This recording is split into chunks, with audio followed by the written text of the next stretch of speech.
پر تنقید نہیں کر رہا ہوں، بس ایک بات آپ کو کہہ رہا ہوں کہ خدا کے بندو، میرے بھائیوں عزیزوں، ایسا ہرگز نہ کریں۔ آپ سمجھدار لوگ ہیں، اپنے گھر میں عید کی نماز کے بجائے آپ لوگ نفل نماز پڑھیے۔ اب اس میں بھی کچھ لوگوں کا اختلاف، حضرت چاشت پڑھے کہ نفل پڑھے؟ تو بھیا چاشت کی نماز بھی نفل ہی کی نماز ہے، آپ شکرانے کے طور پر پڑھو یا چاشت کی نماز پڑھنا ہے تو چاشت کی نماز پڑھو، جو پڑھنا ہے آپ پڑھو، آپ کو ثواب ملے گا، ٹھیک ہے۔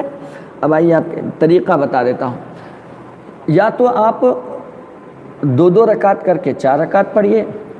یا تو آپ ایک سلام سے ڈائریکٹلی 4 رکعت پڑھیے۔ اگر ایک سلام سے آپ 4 رکعت پڑھ رہے ہیں تو نیت اس طرح کریے،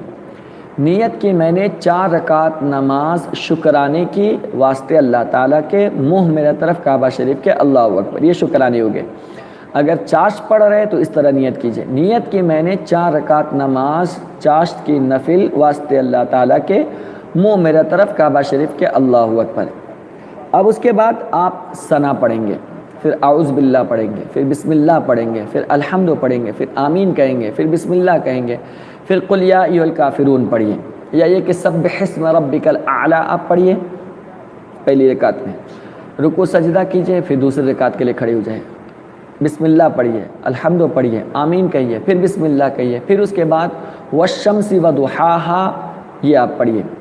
پھر اس کے بعد رکوع کیجئے، سجدہ کیجئے، پھر اس کے بعد التحیات میں بیٹھیے، التحیات میں بیٹھنے کے بعد آپ التحیات بھی پڑھیے، درود ابراہیم بھی پڑھیے، دعا معصورہ بھی پڑھیے، پھر کھڑے ہوئیے، اور پھر جب تیسری رکعت آپ شروع کریں گے تو اس تیسری رکعت میں آپ پہلے ثنا پڑھیں گے، پھر اعوذ باللہ، پھر بسم اللہ، پھر الحمدللہ، پھر اس کے بعد جو ہے واللیل اذا یغشی والی صورت آپ پڑھیں گے، پھر تیسری رکعت مکمل ہے۔ چوتھی رکعت جب آپ پڑھیں گے تو آپ بسم اللہ پڑھ کر الحمدللہ، پھر اس کے بعد الحمدللہ کے بعد والضحیٰ واللیل اذا سجی، اس طریقے سے پڑھیں گے۔ اگر یہ بڑی بڑی صورتیں نہیں یاد ہے تو چاروں قل یاد ہے، قل یا ایھا الکافرون، قل واللہ، فلق اور سورہ ناس، اگر یہ بھی یاد نہیں ہے تو جو 4 صورتیں یاد ہیں آپ وہ 4 صورتیں آپ پڑھ لیجئے۔ یہ میری بات آپ کو سمجھ میں آ گیا، اور اس کے بعد جو ہے نا التحیات، درود ابراہیم، دعا معصورہ پڑھ کر کے سلام پھیر لیجئے۔ اب سوال یہ ہوتا ہے کہ حضرت ہم جو دوسری رکعت میں آپ ہم کو التحیات بھی بتا رہے ہیں، درود ابراہیم بھی بتا رہے ہیں، دعا معصورہ بھی بتا رہے ہیں، یہ تو ہم نے پہلے نہیں کیا تھا، آج آپ نیا بتا رہے ہیں۔ تو دیکھیے میرے عزیزوں، جو نفل نماز ہوتی ہے نا، وہ نفل نماز میں دوسری رکعت جو ہوتی ہے وہ آخری رکعت مانی جاتی ہے، جس کو کہا جاتا ہے نفل کا ہر قعدہ اخیرہ ہے، آخری رکعت مانی جاتی ہے۔ تو اس آخری رکعت میں کیا کرتے ہیں؟ التحیات، درود ابراہیم، دعا معصورہ سب پڑھتے ہیں، تو لہٰذا اس میں بھی سب پڑھنا پڑے گا، اور تیسری رکعت ہوا کہ شروع رکعت ہو گئی، لہٰذا اس میں آپ کو ثنا بھی پڑھنا پڑے گا، ٹھیک۔ اب چونکہ اب رہے گا مسئلہ چاشت کی نماز یا شکرانے کی نماز جو آپ اپنے گھر میں پڑھ رہے ہو، تو کیا اس کی جماعت بنا سکتے ہیں ہم اپنے فیملی کے ساتھ؟ جی ہاں، اپنی فیملی کے ساتھ آپ اپنے گھر میں رہ کر کے اگر آپ چاہو تو کوئی امام جو امامت کرنے کے لائق ہو، تو داڑھی وغیرہ رکھتا ہو، نماز کے روزے کے مسائل، نماز کے مسائل، سجدہ سہو کے سارے مسائل جانتا ہو، تو وہ کیا کرے، وہ امام بن جائے، اور اس کے پیچھے اس کے جتنے مرد حضرات ہیں وہ بن جائے، نماز پڑھے، اور اس کے پیچھے جتنی عورتیں ہیں وہ سب ایک ساتھ نماز پڑھ لیتے۔ لیکن